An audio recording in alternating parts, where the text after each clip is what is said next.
Hello everyone and welcome to wings Udaan. Panchayat secretary exam का जो result है रिसेंटली रिलीज किया गया था। उसके बाद उस एग्जाम के ऊपर कुछ लिटिगेशंस हुई, वो मामला सब जुडिस हो गया। बिहाइंड द कर्टन्स बहुत सारे वॉरियर्स इस केस को ख़त्म करने में लगे हुए थे, लेकिन बहुत सारे लोगों को उनकी स्ट्रगल नहीं पता और किस तरीके से फाइनली पंचायत सेक्रेटरी की लिटिगेशन एक लॉजिकल कंक्लूजन पे पहुंची और हाई कोर्ट ने स्टे को वेकेट किया। ये जर्नी क्या थी, ये कौन से लोग इन्वॉल्व थे? Let us welcome all of these warriors who have been working behind the curtains, who have finally helped all the selected candidate to join on time. Thank you so much everyone for coming. और आप सभी को सबसे पहले तो बहुत बहुत मुबारकबाद कि आपने ना सिर्फ एग्जाम क्वालिफाई किया बट एग्जाम के बाद एक और एग्जाम क्वालिफाई किया जो कि जुडिशरी वाला एग्जाम था। तो thank you so much to all of you कि आप लोगों की स्ट्रगल की वजह से, आप लोगों के एफर्ट्स की वजह से आज जितने भी सिलेक्टेड कैंडिडेट पंचायत सेक्रेटरी के हैं वो टाइम पे ज्वाइन कर पाएंगे। आज आपसे बात करेंगे, आज आपकी स्ट्रगल जानेंगे, आपकी स्टोरी जानेंगे। सबसे पहले तो मेरा सवाल ये है कि आपको पता कैसे चला कि लिटिगेशन वगैरह ऑलरेडी इस केस पे है? हमको तो आइडिया भी नहीं था जब तक ये मामला पब्लिक प्लेटफॉर्म पे नहीं आया। तो विवेक जी, आपसे जानना चाहूंगा कहाँ से पता चला कि लिटिगेशन वाला मामला है और तभी रिजल्ट नहीं निकल रहा है? सर 10 दिसंबर को हमारा एग्ज़ाम हुआ था। 24 दिसंबर को हमारा रिज़ल्ट आया था। सर देन 1 फेब को हमारी प्रोविजनल सिलेक्शन लिस्ट आउट हो गई थी सर। और हमारे साथ साथ जेई सिविल का एग्ज़ाम भी हुआ था, उसकी भी हमारे साथ साथ में लिस्ट आउट हो रही थी सर। देन जब according to sir JE civil उनकी सर लिस्ट आउट हो गई 1 मार्च को, हमारी भी लिस्ट आउट हो जानी 1 मार्च 2 5 तक आउट हो जानी। जब ये लिस्ट आउट नहीं हुई, हम जेकेएसएसबी के पास गए। हमने वहाँ से पता करने की कोशिश की कि हमारा फाइनल लिस्ट आउट क्यों नहीं हो रही। देन हमें वहाँ पे जाके पता चला हमारी लिस्ट के ऊपर अप्रोक्सीमेटली 10 केसेस पड़े हुए हैं जिनको हमें पहले और सरकार को मिलकर वकेट करवाना पड़ेगा। उसके बाद ही कहीं जाके final selection final list selection निकलेगी। लिस्ट आएगी। देन फिर आपको जब आपको ये चीज पता चल गई कि आपके कुछ लिटिगेशंस हैं आपके इस केस के ऊपर, इस पेपर एग्जाम के ऊपर, फिर देन आपने कैसे सारे स्टूडेंट्स एक साथ आपने गैदर हुए, कैसे आपको इकट्ठा किया आपने सबको, और कैसे देन प्रोसीड किया इस केस के लिए? हमारे लिए एक मुश्किल टास्क था सब लोग जो कैंडिडेट्स हैं उनको एक जगह इकट्ठा करना, क्योंकि हम स्टार्टिंग में जो 5-6 लोग थे तो उनके लिए काफ़ी मुश्किल था कि हम अगला स्टेप क्या करेंगे। इसके लिए सबका आना एक साथ ज़रूरी था और धीरे धीरे हमने काफ़ी प्लेटफॉर्म को अप्रोच किया and lastly Shoaib sir and Tanjot sir के एफर्ट से जो जितने भी हमारा ग्रुप बना एक, उसमें स्लोली स्लोली काफ़ी लोग ऐड होते गए। ये बात कि बच्चे कैसे जुड़े, तो इसके बेसिस में आपको ये बता दूं कि ये एक प्रेफरेंशियल लिस्ट थी। जेकेएसएसबी के द्वारा अब जितनी भी डिस्ट्रिक्ट वाइज लिस्ट आती हैं वो सिर्फ डिस्ट्रिक्ट वाइज तक रह के नहीं रह चुकी हैं, वो प्रेफरेंशियल हो गई हैं। प्रेफरेंशियल का मतलब कि पहले ऐसा होता था कि पुंछ का बच्चा पेपर देके पुंछ में ही लगेगा, तो इससे हुआ ये कि लिटिगेशन तो लग गई, डिस्ट्रिक्ट से बच्चे हमने इकट्ठे करने थे, लेकिन अब हमारी डिस्ट्रिक्ट में जो बच्चे थे वो एक्चुअली किसी और डिस्ट्रिक्ट में सिलेक्ट हुए थे। तो हमें वो कॉमन प्लेटफॉर्म चाहिए था जिससे हम क्या करें, सभी डिस्ट्रिक्ट्स के बच्चों को क्लब करें। उस प्रेफरेंशियल लिस्ट में जो जो डिस्ट्रिक्ट्स आती थी उस डिस्ट्रिक्ट को क्लब करें और फिर हम एक कॉमन प्लेटफॉर्म के पास जाएं ताकि हमें वहां से एक एड मिले, सो दैट हम सारे इकट्ठे होकर एक ग्रुप बनाएं और आगे का प्रोसीजर को देख पाएं। इसीलिए आज अगर आप देखोगे जितने भी हमारे बीच में बच्चे बैठे हैं, ये कोई एक डिस्ट्रिक्ट को पर्टेन नहीं करते। मैं पर्सनली पुंछ से हूँ, विवेक सर जम्मू से हैं, यहाँ पे भाई रामबन से हैं, कोई किश्तवाड़ से है, मैम भी किसी और डिस्ट्रिक्ट से है। ये सब प्रेफरेंशियल डिस्ट्रिक्ट वाइज लिस्ट थी, तभी ये डिस्ट्रिक्ट वाइज बच्चे इसमें जुड़े। मैंने बहुत सारे प्लेटफॉर्म्स पे मतलब सर्च किया इस ग्रुप के बारे में और लास्टली मुझे एक व्हाट्सएप ग्रुप है जिसका नाम लर्नर्स हब है, उसके थ्रू मुझे इस ग्रुप के बारे में पता चला। सर एक्चुअली देखिए, इस समय सोशल मीडिया एक बहुत बड़ी चीज़ होती है। इन सारी चीज़ों के ऊपर सोशल मीडिया के ऊपर एक होता है और वहाँ पे एक पंचायत सेक्रेटरी का ग्रुप बना हुआ है जिसमें कम से कम 120 की 121 वहाँ पे मेंबर थे। तो मैं अनअवेयर था क्योंकि मैंने एग्ज़ाम दे के क्वालिफ़ाई कर लिया, बिल्कुल अनअवेयर भी कि हो गया भाई। जैसे ही मैंने वहाँ पे देखा, वहाँ पे उसको जॉइन किया तो वहाँ पे एक टॉपिक छिड़ा हुआ है कि भाई यहाँ पे लिटिगेशंस वगैरह लगी हुई हैं। तो मैं शॉक रहा कि भाई ये क्या हो गया है कि हमने तो अभी ही ये क्रैक किया एग्ज़ाम, तो ये क्या हो गया हमारे साथ। तो फिर वहाँ पे कुछ हम पिन हुए मैसेज की व्हाट्सएप का ग्रुप है। जैसे ही व्हाट्सएप का ग्रुप हमने ज्वाइन किया, देखा वहाँ पे 5-7 लोग पहले से ही जुड़े हुए हैं जो इस मुहिम को आगे निभा रहे हैं, चला रहे हैं। तो देन हमने भी एक स्टेप फॉरवर्ड अपनी ओर से, क्योंकि मैं अखनूर से था, फार-फ्लंग एरिया पीछे गाँव से था, तो वहाँ पे मुझे इतना पता नहीं था कि ये क्या हो रहा है। तो मैंने भी जॉइन किया इस चीज़ को, जितने भी मेरे दोस्त अखनूर के थे उनको साथ में लाया, वो सारे इकट्ठा इस मुहिम में जुड़ गए। आप में से जो भी बता पाए तंजोत सर, जो भी कि जो केस था, क्या लिटिगेशन क्या था और किसने किया था? एक्चुअली आरडीडी में पहले से एक पोस्ट थी जीआरएस एक जीआरएस, ठीक है, ये पोस्ट आती है मनरेगा के अंदर, ठीक है। वो जो है वो कॉन्ट्रेक्चुअल एम्प्लॉयज़ लगे हुए हैं, बट वो कॉन्ट्रेक्चुअल एम्प्लॉयज़ डिमांड कर रहे थे डिपार्टमेंट से काफ़ी देर पहले से कि हमें रेगुलराइज़ करो। बट जब डिपार्टमेंट नहीं माना तो उन्होंने सोचा कि हम पंचायत सेक्रेटरी की लिस्ट को स्टॉल करके हम डिपार्टमेंट को कहते हैं कि हमें रेगुलराइज़ करो इनकी पोस्ट पे। तो वो कोर्ट अलग-अलग डिस्ट्रिक्ट से वो कोर्ट में चले गए, जैसे किश्तवाड़ से केस था, पुंछ से केस था, राजौरी से था, उधमपुर से था, सांबा से था, डोडा से था। तो सारी डिस्ट्रिक्ट से एक डिट्टो केसेस लगे। तो जिसके कारण उस उन लिटिगेशन में यही था कि हमारी जो एडवर्टाइजमेंट है उसको स्टॉल कर दो और हमें रेगुलराइज करो पंचायत सेक्रेटरी की पोस्ट पे। सर मैं यहाँ पे ऐड करना चाहता हूँ कि जो जीआरएस हैं वो भी हमारे ही डिपार्टमेंट के हैं और ऑफ कोर्स काम तो मिलकर ही करना है और हम उनके साथ पूरी आज भी सहानुभूति रखते हैं। हम भी कहीं कहीं हद तक चाहते हैं कि वो भी पक्के हो जाएं, वो भी अपना रोज़गार लें और अपनी अपनी नौकरी करें। अगर उन्होंने 10 साल दिए या 15 साल दिए डिपार्टमेंट में तो जो उनका हिस्सा बनता है उन्हें मिले। बस मैं आपके साथ ये बात कहना चाहता हूँ कि अगर आप कोई भी लिटिगेशन, अगर आप कोई भी एमिनेंट जुरिस्डिक्शंस देखते हो या ऑर्डर्स देखते हो, जैसे सुखदेव सिंह वर्सेस इंडिया का केस था, उन्होंने कहा कि आप एक पब्लिक इंटरेस्ट के खिलाफ जाके आप किसी भी केस में किसी लिटिगेशन को नहीं अलो कर सकते, आप स्टे को नहीं अलो कर सकते। और अगर union of India versus Ramakrishnan का अगर आप केस देखें तो वहाँ पे वो क्लियरली बोलते हैं कि आप प्रपोज ड्राफ्ट रूल्स के बेसिस पे किसी को स्टे नहीं दो, जबकि वहाँ पे स्टैट्यूटरी रूल्स ऑलरेडी एग्जिस्ट करते हैं। इससे क्या होता है सर, पब्लिक इंटरेस्ट के लोगों का जो इंटरेस्ट है वो खराब होता है। तो हम चाहते हैं या हम उनके साथ खड़े हैं, मैं आज भी बोलता हूँ मैं हम किसी के अगेंस्ट नहीं है, पर उनका हमारे केस से कोई लेना देना नहीं होना चाहिए। मतलब हमारा जो केस है, हमारा कट शॉर्ट केस है कि हम जो थे बच्चे मेरिट के बेसिस पे सिलेक्ट होके आए थे, जिस मेरिट में वो भी अलाउड थे पार्टिसिपेट करने के लिए। अगर हम 4-5 लाख बच्चे में पार्टिसिपेट करके इस पेपर को दे रहे थे और हम उनमें से 1395 बच्चे उसमें से सिलेक्ट होके आगे आए थे, तो किसी का भी राइट नहीं बनता कि ऑन गोइंग प्रोसीजर को वो हॉल्ट स्टॉल कर करे, सके। और ये यहाँ पे थोड़ा सा गलत हुआ। तो गाइस मुझे जो सबसे ज़्यादा चीज़ जाननी है वो ये है कि इस पूरे प्रोसीजर में आप लोगों को डिफ़िकल्टी तो बहुत आई होगी, राइट? तो वो क्या-क्या डिफ़िकल्टीज़ थी जो हर एक स्टेप पे आपको फेस करना पड़ा? Because I am sure it's not a easy journey. आप सबने सबके कंबाइंड एफर्ट के साथ ये हुआ है। So what was the difficulties जो आप सबने फेस की? ये बात आपने बड़ी सही कही मैम कि कोर्ट केसेस में ना उम्रें निकल जाती हैं। जब हम भी कोर्ट में जाते थे और वहाँ पे हम बात करते थे अपने केसेस की, तो वहाँ पे हमें कई लोग मिलते थे जो बोलते थे मेरा 12 साल से केस चल रहा है, मेरा 10 साल से केस चल रहा है। और मैं बड़े दिल से बोलना चाहता हूँ कि अगर आरडीडी और जेकेएसएसबी की सपोर्ट हमें ना होती तो शायद हमें भी उम्रें लग जाती इस केस को सॉल्व करने में, फर्स्ट ऑफ ऑल। और अगर आप पूछोगे कि इस केस की सबसे बड़ी पेच क्या था जिसकी वजह से ये केस बड़ा लमक गया था आगे 2 साल से और अभी भी आगे जा रहा था। तो ये केस ऐसे था कि मैम एक पर्टिकुलर लिटिगेशन थी, एक पर्टिकुलर पिटीशन थी, जिसको कॉपी पेस्ट करके हर डिस्ट्रिक्ट से लगाया गया था। एक पिटीशन के द्वारा स्टे लिया जाता है, फिर उसी स्टे के बिहाफ पे कभी पुंछ, कभी डोडा, कभी किश्तवाड़, कभी राजौरी, सब डिस्ट्रिक्ट्स ने अपना-अपना स्टे ले लिया था। और सबसे बड़ी प्रॉब्लम इस केस की ये थी कि अब इन सब केसेस में हमें लड़ना था। हमारे पास 1 नहीं, 2 नहीं, 3 नहीं, 7 हाई कोर्ट के केसेस। यही तो मैम सबसे बड़ी परेशानी की बात थी और सबसे बड़ी मुश्किल बात ये थी कि कोर्ट में केसेस को क्लब करना एक बहुत बड़ी बात है। हम यहाँ तो बोल देते हैं कि केसेस को क्लब कर लो, फिर फाइट कर लो, पर वो क्लब करते-करते हमें अपनी नानी याद आ गई। कभी तो हमारा केस का नंबर नहीं लगता था, जिस केस को क्लब करवाना था वो केस के जो एंटी पार्टी वो होते हैं, लॉयर होते हैं, वो नहीं आते थे। कभी हमारा नंबर नहीं पड़ता था, कभी मेंशनिंग नहीं हो पाती थी, मेंशनिंग होती थी तो केस नहीं, मतलब बहुत ज़्यादा परेशानियाँ इसमें होती हैं। तो हमारी फर्स्ट विन तभी हो गई थी जब जस्टिस संजीव शुक्ला थे, उनके बेंच में हमारे केसेस को क्लब कर दिया गया। वो हमारे लिए जीत थी और मैं इसका पूरा श्रेय देता हूँ आरडीडी जेकेएसएसबी, जिन्होंने हमें सपोर्ट किया। और ख़ासकर मैम इस मुश्किल घड़ी में सबसे ज़्यादा जो हमें सपोर्ट मिली और जिसने हमारा हाथ थामा, उनका नाम है एडवोकेट राहुल शर्मा, जिन्होंने हमारा हाथ थामा और हमें विश्वास दिलाया कि I will take you out of this situation within no time. हाँ, उन्होंने हमसे कोई डेट प्रॉमिस नहीं की, क्योंकि कोई भी वकील आपको कभी डेट प्रॉमिस नहीं करता है।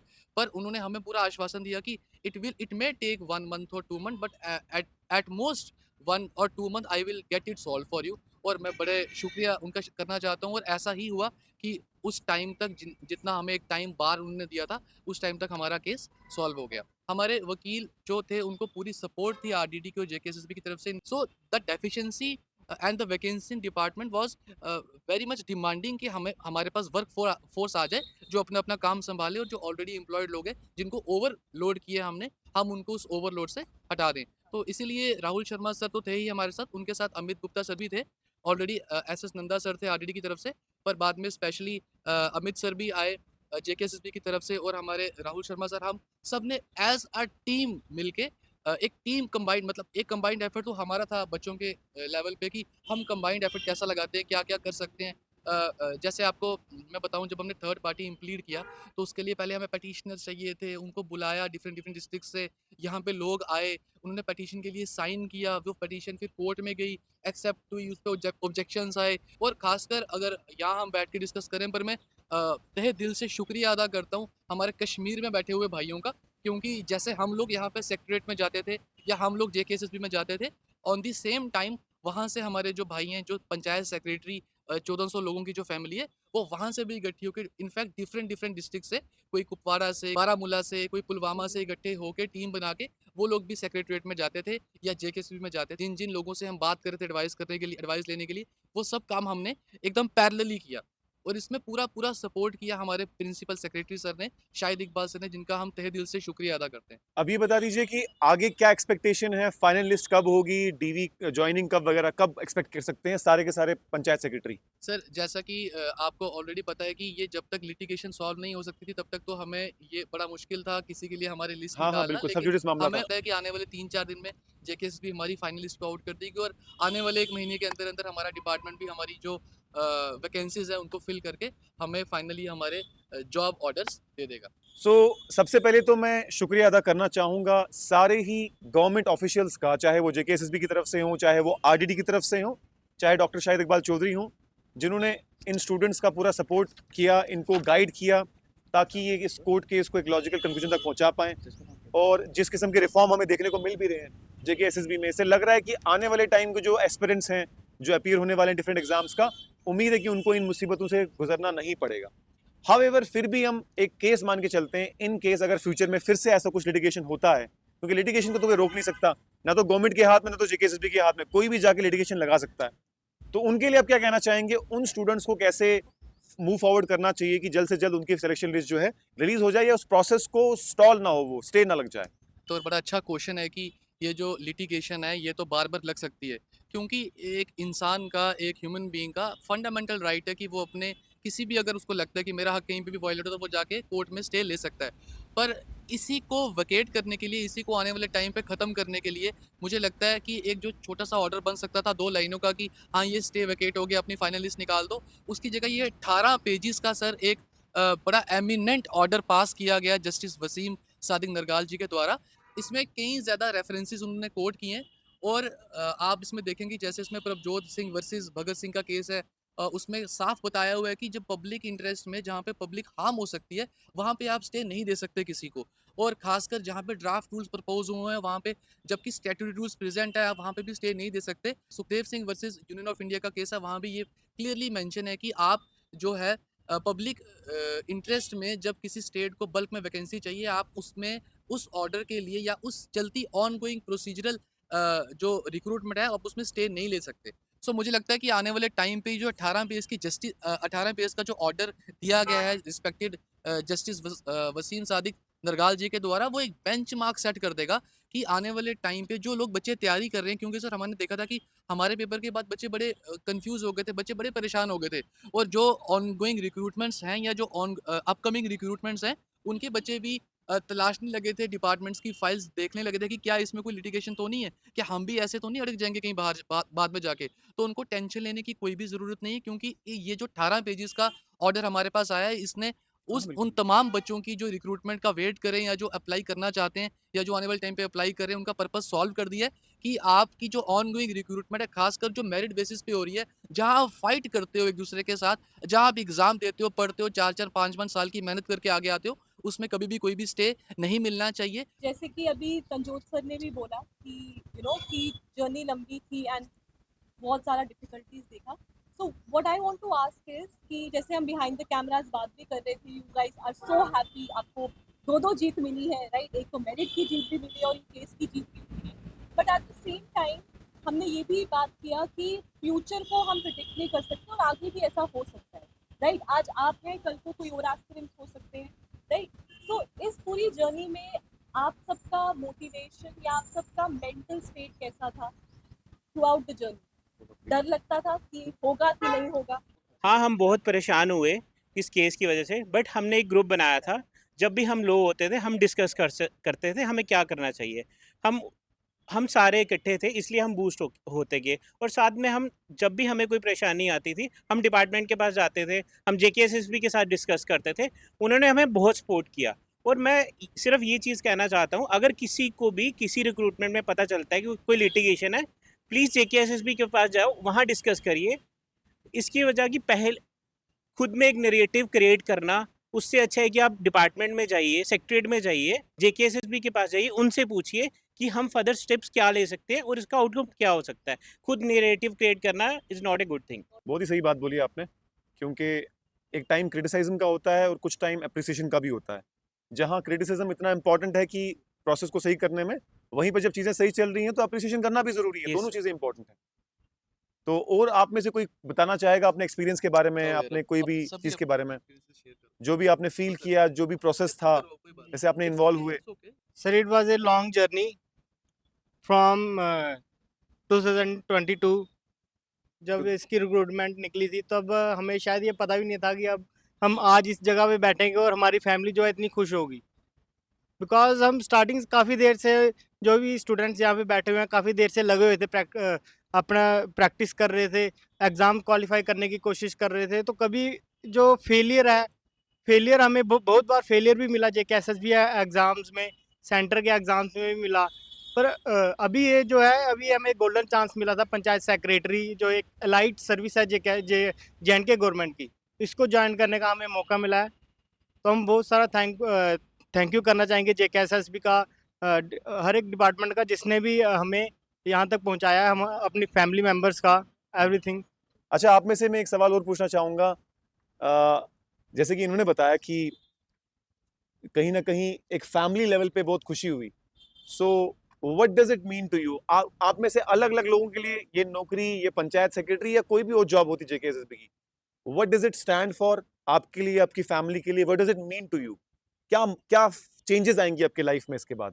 देखिए सर, सबसे पहले बात आती है, जैसे आपने पूछा, रोज़ी-रोटी किसी की लाइफ में भी एक बहुत बड़ा रोल प्ले करती है।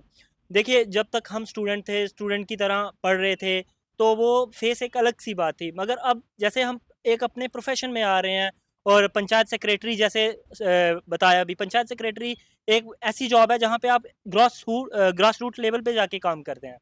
और जैसे ही हमें पता चल अब मतलब पक्का हो गया है कि हम पंचायत सेक्रेटरी और महीने में हम अपॉइंट भी हो जाएँगे। तो सबसे पहले चेंजेस तो हमें यही आएगा कि एक समाज में हमारी प्रतिष्ठा बढ़ेगी। लोग अलग-अलग लोग हमें पहचानेंगे। जहाँ हमें हमारे पापा के नाम से हमें जाना जाता था, हमारी मम्मी के नाम से हमें जाना जाता था, अब वो हमारे नाम से हमारे माता-पिता भी जाने जाएँगे। और सबसे बड़ी बात ये है कि देखिए, जो 4 लोग कल को ताना मारते थे कि ये देखिए आपका बच्चा आज भी पढ़ रहा है, भई 29 साल एज हो रही है, भई 28 हो रही है, भई 27 हो रही है। ये उन सभी लोगों के लिए उनके लिए मीन्स लाइट है कि भई आप भी अपने बच्चों को आगे भेजिए, पढ़ाइए, ताकि वो एक अच्छी नौकरी हासिल कर सके। नौकरी चाहे छोटी हो चाहे बड़ी हो, वो एक बहुत बड़ा रोल प्ले करती है। और साथ खासकर वो नौकरी जो एक ग्राउंड वर्क से रिलेटेड हो, वो मेरे ख्याल से इंडिया को, भारत को, जम्मू कश्मीर को आगे ले जाने में एक बहुत बड़ा मुकाम हासिल करेंगे। और आने वाले समय में हम बताएँगे कि पंचायत सेक्रेटरी जो हम 22 का ये बैच जा रहा है, कि वो क्या चेंजेस लाएँगे डिपार्टमेंट में। और वो डिपार्टमेंट ने जो हम पे एक विश्वास, जो उन्होंने हमें सहारा दिया आरडीटी ने, जेकेएसएसबी ने, वो भी कल को फ़क्र करेंगे कि वो बाकायदा कि एक बैच क्या होता है, कि वो देखेंगे आगे जाके। बहुत बढ़िया। आपने जैसे पूछा था कि क्या मायने रखती है जॉब, तो एक मिडिल क्लास फैमिली के लिए, जहाँ पे आपकी फैमिली में मतलब कोई भी गवर्नमेंट जॉब में ना हो, तो वहाँ पे कोई भी गवर्नमेंट जॉब हो बहुत मायने रखती है, चाहे वो क्लास 4th हो या कोई भी। मतलब ये तो है ना कि आपकी रोजी रोटी पक्की है। हाँ, और जहाँ तक मेंटल ब्रेकडाउन की बात है, तो वो भी आया था केस के बाद, बिकॉज केस तो मतलब रिजॉल्व होने में बहुत टाइम ले जाते हैं, बट होपफुली सब अच्छा हो गया। अब लिस्ट का वेट है थोड़े दिनों में। आप नहीं जानते कि आपने कितने सारे लोगों के इंटरनल जो फीलिंग्स चल रही हैं उनको सामने रख के रख दिया। शायद आपने जो बातें की हैं मैं समझ सकता हूँ, हमारी फैकल्टी समझ सकती है, हमने कितने सारे लोगों को ऐसे देखा है जो नहीं रख पाते। बट शायद आप लोग जो सिलेक्टेड कैंडिडेट हैं, आपकी बात सुन के जो लोग आज लाइब्रेरी में बैठ के, अपने गाँव में बैठ के, अपने घरों में बैठ के प्रिपरेशन कर रहे हैं, this will go a long way in motivating them. और जितने Yes, लोग भी देख रहे हैं, आप ही की तरह इन लोगों की भी स्ट्रगल थी, और इनकी तो डबल स्ट्रगल थी। हाँ। मतलब देखो, मैं स्टूडेंट लाइफ में रहा हूँ, मैं कभी भी कोर्ट कचहरी के मसलों में नहीं फंसा हूँ। आई रिस्पेक्ट यू मोर कि आपने ना सिर्फ पहला वाला मामला सॉल्व किया, सिलेक्शन वाला, मेहनत की, क्वालिफाई किया, बाद में 1340 लोगों का मामला और सॉल्व किया जो लोग ज्वाइन नहीं कर पाए, क्योंकि हर किसी की बस की बात नहीं है घर से बाहर निकल के ये इंटरेक्शन करना। और मैं आप सभी की मेहनत का दाद देता हूँ, and thank you so much for putting your heart out here, और आपने अपनी फीलिंग्स को रखा। सर 2014 से मैंने प्रिपरेशन स्टार्ट की थी। सबसे पहले मैंने क्वांट 14 असिस्टेंट से? का 2014 से मैंने क्वांट असिस्टेंट का, तो उस टाइम क्या होता था सर, वाइवा होता था, क्योंकि 2019 से पहले वाइवा होता था। हाँ हाँ बिल्कुल। तो एसएसआरबी के अंडर मैंने 9 टाइम वाइवे दिए हैं सर। ओह ओह। तो उसके बाद मैं क्वांट असिस्टेंट, जो पंचायत क्वांट असिस्टेंट था उसमें 1.25 से रह गया था। फिर मेरा सर असिस्टेंट कंपाइलर में हुआ, वहाँ पे वेटिंग में था। फिर ये लास्ट टाइम जो अपनी क्वांट असिस्टेंट फाइनेंस की, उसमें मैं सिलेक्टेड में था, वहाँ से मैं बाहर हो गया। तो अभी सर इसमें मेरा ये हुआ था एसटी कैटेगरी के अंदर। तो अभी मेरे घर वाले खुश थे क्योंकि मेरी 34 ईयर एज हो गई है। तो सारे खुश थे क्योंकि मेरी बहुत ज़्यादा स्ट्रगल थी, मैंने बहुत सारे वाइवे दिए, मैं बाहर हो गया 1.5 0 पॉइंट समथिंग से मैं बाहर ऐसे होता रहा। तो मुझे बहुत ज़्यादा खुशी हुई। लेकिन लास्ट टाइम ये टेलीग्राम पे ऐसे कन्वर्सेशन चल रही थी कि ये जो पंचायत सेक्रेटरी इसका सिस्टम ये बन गया है कि इस पे स्टे लग गया है। कोई बोल रहा था एसएसबी ये निकालेगी फाइनल लिस्ट, कुछ बोल रहे थे नहीं निकाली थी। तो फाइनली मैंने ऐसे ग्रुप में ये वॉइस चैट चल रही थी, उसमें बच्चों से बात हुई तो पता चला कि इस पे कुछ स्टे है। तो फिर एक साथ डर सा मन में लग गया कि ऐसा ना हो जैसे पहले हम बाहर हो गए, ऐसे ही आज की डेट में इसमें बाहर ना हो जाए। तो फाइनली सर थैंक्स यू कि आज हमें एक होप मिली है कि हम फाइनली ज्वाइन कर पाएंगे और अपनी फैमिली को फर्दर खुश रख पाएंगे। और मैं एक मैसेज सबको देना चाहता हूँ कि हिम्मत मत हारना, क्योंकि अगर 2014 से बहुत बड़ा गैप है, मैंने अगर हिम्मत नहीं हारी तो मैं आज उसका मुझे फल मिला है, उसका रिजल्ट मिला है। तो मैं सबसे ये कहता हूँ कि हिम्मत मत हारना, मेहनत करते रहो, जहाँ पे अल्लाह ताला ने लिखा होगा वहाँ पे आपको ज़रूर मिल के रहेगा। मैं एक्चुअली 2019 में दिल्ली चले गया प्राइवेट जॉब करने। वहाँ पे कोरोना आ गया, उसके बाद फिर वापस आ गया घर। तो 2020 से मैंने जेके एसएसबी की प्रिपरेशन शुरू की, और उससे पहले ये जेके बैंक का भी पोस्ट से आई थी, हाँ पीओ जी, की बिल्कुल। 18 में आई, फिर वो कैंसिल हो गई। उसके बाद 20 में फिर से एग्ज़ाम दिया। वहाँ पे पीओ के एग्ज़ाम में फाइनल जो अपना इंटरव्यू आउट हुआ मैं 0.04 से। और उसके बाद पंचायत अकाउंट असिस्टेंट का दिया, उसमें भी 2.50 से। उसके बाद अभी फाइनेंस वाला दिया, उसमें 0.50 से। तो फाइनली इस वाले एग्ज़ाम में मेरी सिलेक्शन हुई। तो मैं समझ सकता हूँ कि ये जॉब मेरे लिए क्या है, क्योंकि मैंने ऐसा टाइम देखा है, मेरी फैमिली मेरे साथ थी। मेरे मम्मी जब जब मैं रोता था, मेरे मम्मी मेरे साथ रोए। तो मैं सबसे बड़ा क्रेडिट अपनी मम्मी को देना चाहता हूँ, जो उन्होंने मेरी इतनी सपोर्ट की यहाँ तक आने में। और फाइनली मैं जो है तंजोत भाई का भी शुक्रिया अदा करना चाहूँगा, क्योंकि अगर ये नहीं होते तो शायद ये केस इतने जल्दी सॉल्व नहीं होता, बिल्कुल हमें सही बात पता है। नहीं चलता। तो बड़ा बड़ा थैंक्स इनको भी और डिपार्टमेंट को भी है, जिन्होंने हमारी पूरी सपोर्ट दी है उन्होंने हमें। और आपको पता है, जब भी मैं तंजू सर को बोलता हूँ ना कि आपने बहुत बहुत ही पुण्य का काम किया है, तो ये हमेशा बोलते हैं कि इन सभी का ज़्यादा एफर्ट है मुझसे। ये हमेशा आपके ऊपर डालते हैं जो आपके साथ में था। जब भी हम उनको बोलते थे कि यार आपने खैर बहुत अच्छा काम किया, तो आप ये बोलते हैं कि नहीं सर, लोगों का सपोर्ट ज़्यादा था।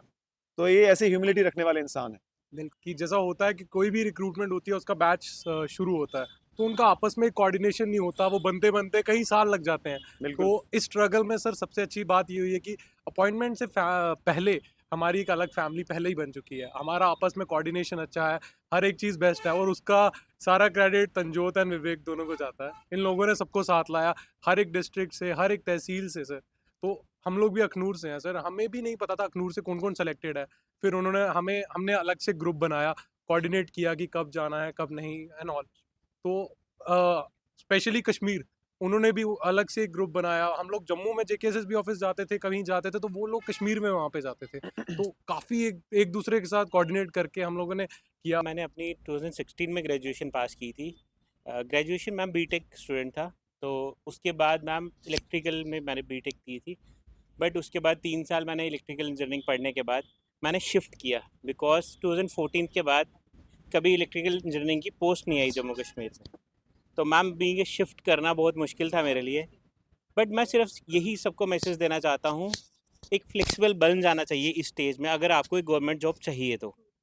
और मैम मेरे घर वालों ने, मेरे मदर फादर ने मुझे बहुत ज़्यादा सपोर्ट किया, उन्होंने मेरे पे ट्रस्ट किया कि हाँ मैं कर लूँगा।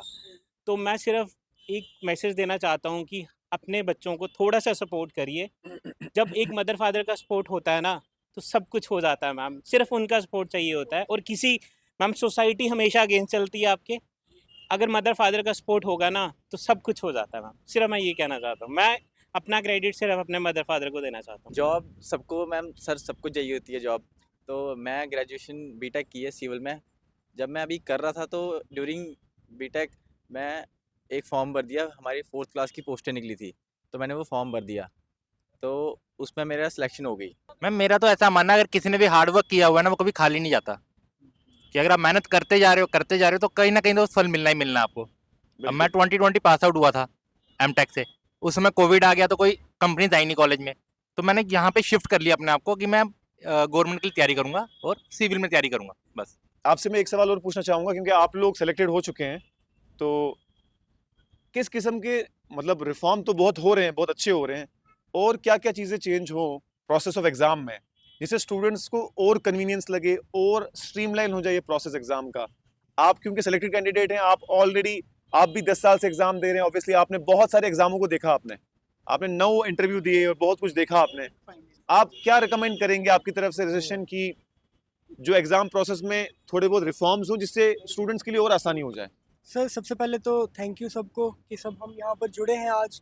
विंगसेक उड़ान का भी थैंक यू, और हम सारे दोस्त एक साथ आए हैं यहाँ पे। सर रिफॉर्म्स के बारे में अगर बात की जाती है तो जैसे हम सेंट्रल लेवल एग्ज़ाम्स देखते हैं कि उनका जब एक एडवर्टीजमेंट आउट होती है तो एक टेंटेटिव डेट आ जाती है कि हाँ एक कैलेंडर आ जाता है कि विद इन दैट टाइम आपका पेपर हो जाएगा, और एक बच्चे का फ्रेम ऑफ माइंड बन जाता है कि मेरे पास इतना टाइम है और मैं उस चीज़ को उस टाइम पे करूँगा या नहीं करूँगा। बिल्कुल। एग्ज़ाम रिफॉर्म्स की बात करें तो हम चाहते हैं कि अगर ये डेट निकालें तो एक टाइम पीरियड दें और उसमें वो चीज़ कर लें और एक फास्ट ट्रैक रिक्रूटमेंट करें।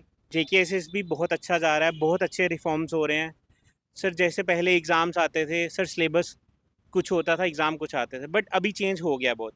हमारा एग्ज़ाम बहुत अच्छे पैटर्न पे आया था सर। बस इतना है JKSSB में सर, जब एक ना सर जो भी पोस्ट आती है उसका टेंटेटिव कैलेंडर उसी के साथ आ जाना चाहिए सर, जैसे सेंट्रल लेवल पे होता है सर। इसमें प्रॉब्लम हमें सिर्फ एक ही होती है सर, हमें पता नहीं होता कि JKSSB एग्ज़ाम कब लेगी, और हमारे सारे एग्ज़ाम सेंटर के साथ मर्ज हो जाते हैं, तो हमें पता नहीं चलता सेंटर के साथ प्रिपेयर करें स्टेट के साथ प्रिपेयर करें। एग्ज़ाम की नोटिफिकेशन आती है, एडवर्टीजमेंट आती है, उसके साथ उसके टेंटेटिव डेट भी आ जानी चाहिए। That's it.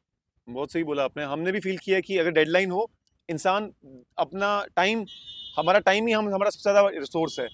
यंग एज में हमारे जो टाइम है 21 से लेकर 32 ईयर्स तक मुझे लगता है मोस्ट प्रोडक्टिव ईयर है।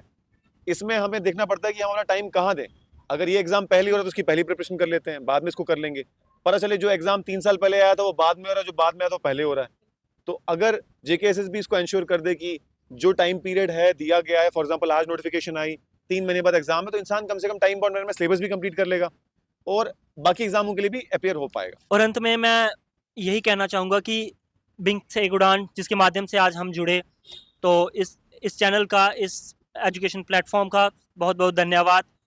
बहुत बहुत धन्यवाद हमारे principal secretary Shahid Iqbal sir का, रिस्पेक्टेड हमारे RDD डिपार्टमेंट का, रिस्पेक्टेड JKSSB डिपार्टमेंट का, और रिस्पेक्टेड एडवोकेट अमित गुप्ता जी, और हमारे पर्सनल जो एडवोकेट थे राहुल शर्मा जी, इन सभी का बहुत बहुत धन्यवाद। और हम आगे यही उम्मीद करेंगे कि जो जैसे ही हम अपना डिपार्टमेंट ज्वाइन करेंगे और हम वहाँ पे एक अच्छे से अपनी सेवाएं दे सकें और डिपार्टमेंट का नाम रोशन कर सकें, अपने जम्मू कश्मीर का नाम रोशन कर सकें और अपने गांव का नाम रोशन कर सकें, और जिस विलेज में हम जॉब करेंगे उसका नाम रोशन कर सकें। कहते हैं इतनी मुद्दत से तुझे पाने की कोशिश की है कि ज़र्रे ज़र्रे ने तुझे मिलाने की साजिश की है।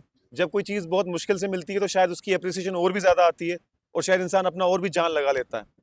और आप सभी लोगों ने, जितने लोगों ने इतने एफर्ट लगाया, इतना मेहनत की एग्ज़ाम के लिए, चाहे कोर्ट केस वगैरह में फॉलो अप लिया, उसके लिए भी मैं एक शेर बोलना चाहूँगा कि हो कहीं भी पीर पर्वत से निकलनी चाहिए, इस हिमालय से कोई गंगा निकलनी चाहिए। सिर्फ हंगामा खड़ा करना मेरा मकसद नहीं, सिर्फ हंगामा खड़ा करना मेरा मकसद नहीं, आरजू है आज हर सूरत बदलनी चाहिए। मेरे सीने में नहीं तो तेरे सीने में सही, हो कहीं भी आग पर आग जलनी चाहिए। वाह वाह। और आप लोगों ने उसको प्रूव किया है और आने वाले बहुत से एस्पिरेंट्स का काम आसान किया है। तो इसी के साथ आज इस बेहतरीन डिस्कशन के लिए मैं आप सभी का बहुत बहुत आभारी हूँ ऑन बिहाफ ऑफ विंग्स एक उड़ान टीम कि आपने अपना कीमती वक्त निकाला। और आपका मैं इसलिए भी आभारी हूँ क्योंकि आपने सिर्फ सेल्फ इंटरेस्ट का नहीं सोचा, आपने सारे उन लोगों का सोचा जो आने वाले एग्जाम में अपीयर होने वाले हैं या फिर आपकी लिस्ट में हैं। तो thank you so much all of you आपके एफर्ट्स के लिए, आज यहाँ आने के लिए और अपनी स्टोरी शेयर करने के लिए। Thanks to Tanjot sir and Vivek sir for leading the movement और इतना आगे ले जाने के लिए। Thanks to Srinagar people who went to different departments to solve this case and thanks to our female candidates also जिन्होंने आगे बढ़ कर इस मूवमेंट में हिस्सा लिया। Thank you so much everyone. And जो लोग भी हमसे ज्वाइन किया ऑनलाइन आज, उन सभी का बहुत बहुत शुक्रिया। हम ऐसे ही कुछ स्टोरीज और आपके साथ में लेते आएंगे आप लोगों के सपोर्ट के साथ।